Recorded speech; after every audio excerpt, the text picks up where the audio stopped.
Good afternoon, everyone.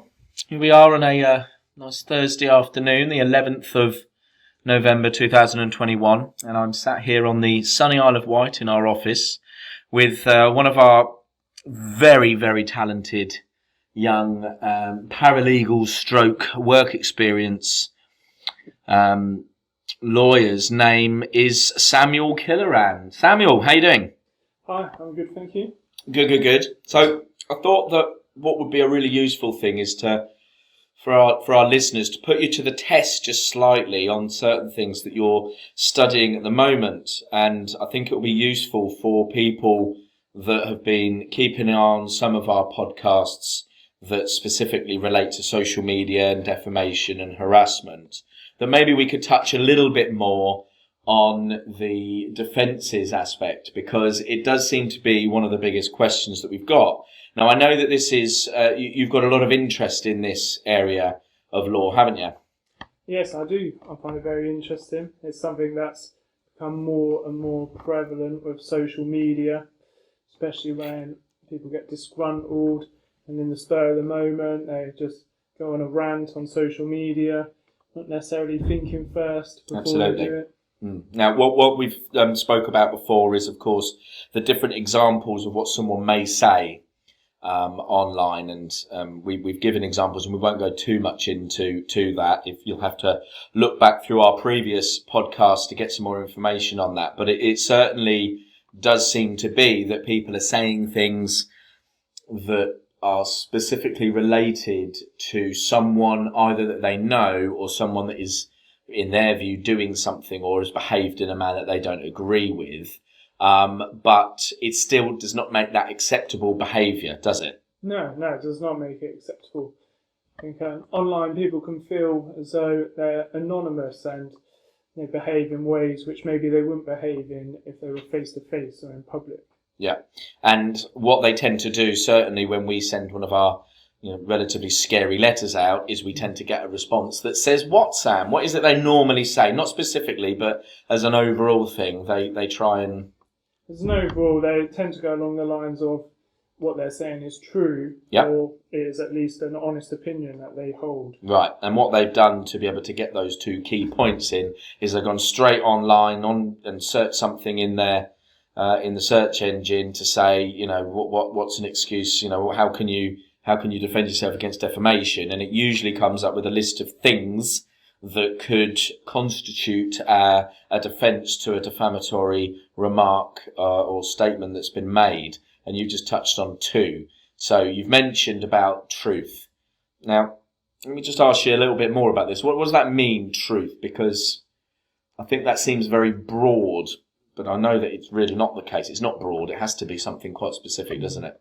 Yes, specifically, it has to be substantially true, which sort of means that not every single word literally needs to be true, but as a whole, the statement needs to be true.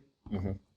And there will be a lot of tests that, if anything, ever sadly did result in court proceedings commencing, then that test of something being substantially true will be really looked at in depth. And of course, there's a lot of case law to support that.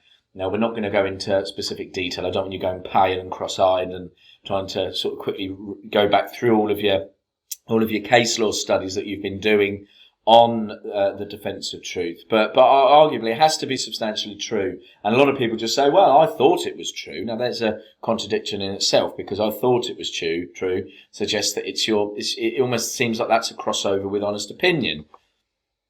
Yeah, of course, if you use words such as thought or think, you are entering the realms of honest opinion, which that defence in itself has several conditions that need to be satisfied by the court. It has to be a statement of honest opinion. You have to sort of specify in at least general terms where you're getting, what you're basing that opinion on, and it must be reasonable to hold that opinion. Okay. The thing is I find all this very vague still, because we're saying things like reasonable to hold that opinion.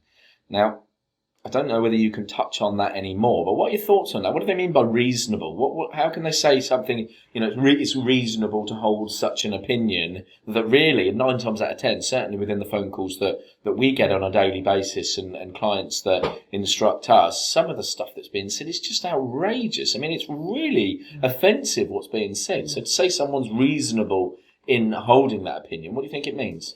I'd say it means whether a normal person, another person of the public, looking at the information which that opinion is based on, would hold the same opinion based on that information. Okay.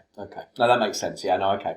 When you look at it like that. Now this is one of the things that we have to consider, those that are listening. When we get a phone call in and someone inquires, and we don't charge to have that initial consultation, so we'll chat to anyone and, okay, if it takes half an hour, 45 minutes, our time, and we'll give you that time, and you'll tend to find that what we're actually thinking, every single word that you say to us, we're thinking, what is the other side going to say when they respond? What is it that they're going to use? And we can say, they're going to use this as an excuse and that as an excuse, but legally speaking, there are defences. Now, what other defences have you got then, Sam? So you've mentioned honest opinion, you've mentioned truth. We know that's not all of the potential defences that a defendant can rely on, is it? No, but there are other. It depends on who the defendant is. We also have absolute privilege and qualified privilege, so news outlets can accurately report cases in a public court hearing. Yep. Now, let's just pause there a second then. So, when we speak of a defendant, it's very easy to categorise the defendant as being a person that is responding to statements that a company or an individual has made on social media or have published these posts or articles themselves. So note, I've just said about responding, because you could rub someone up the wrong way and then they start responding and saying all of these things to your social media post, or if you're on a website, it could be an article that you published and you've allowed for comments to be below. But it could also be that for no reason that you can see, this person has just started a hate campaign against you. They've just taken this course of harassment, indeed. That's under that same umbrella as well. But it could be that it's the press. It could be that there's a local newspaper, or it could be a national newspaper. And what Samuel's saying there is, of course, that there is certain points of privilege there that can be considered. Now, that, I would say, goes beyond the scope of this podcast today. So just talk us through some more, Sam. What other defences have we got for the purposes of this podcast? Well, if someone was to receive a letter of claim alleging that what they've done is defamatory, they could. It's sort of more of a partial defence, really. They can offer to make an amends and apologise if they're going to hold their hands up, and that will certainly reduce. Well, it could reduce the liability. Yes, it's yeah, more that makes of sense. a partial defence. Okay. Now, what about in the public interest?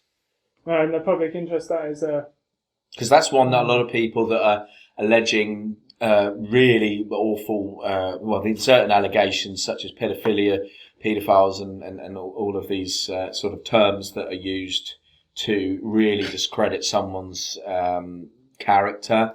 A lot of the defences that come through from that is that not only was it honest opinion based on certain things that they either have witnessed or heard in some form of a hearsay way, but they say that it was the reason why they were publishing certain things, was in the public interest. So tell me a bit more about that. What does that mean? Well, it's a defence that often is used by media outlets with any sort of claim against them. It used to be known as the Reynolds defence, but in the 2013 Act, we got rid of abolished the Reynolds defence and replaced it with what is Section 4, publication on a matter of public interest. Yep. Okay. Now, that's really good. So thank you for that.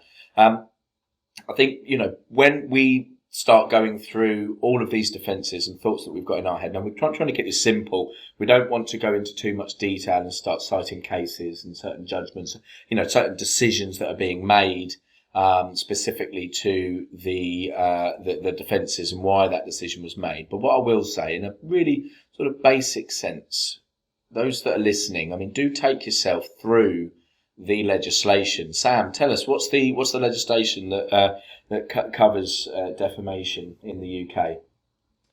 Well, we have the 2013 Act, which will give you the defences to defamation. Yep. And this is as a whole as well. So the Defamation Act will not only walk you through the defences, but it will walk you through, points on serious harm, what constitutes defamation in the UK, and it's a good starting point, a starting block for you before you consider even picking up the phone and speaking to us or sending us an email to info@laudit.co.uk.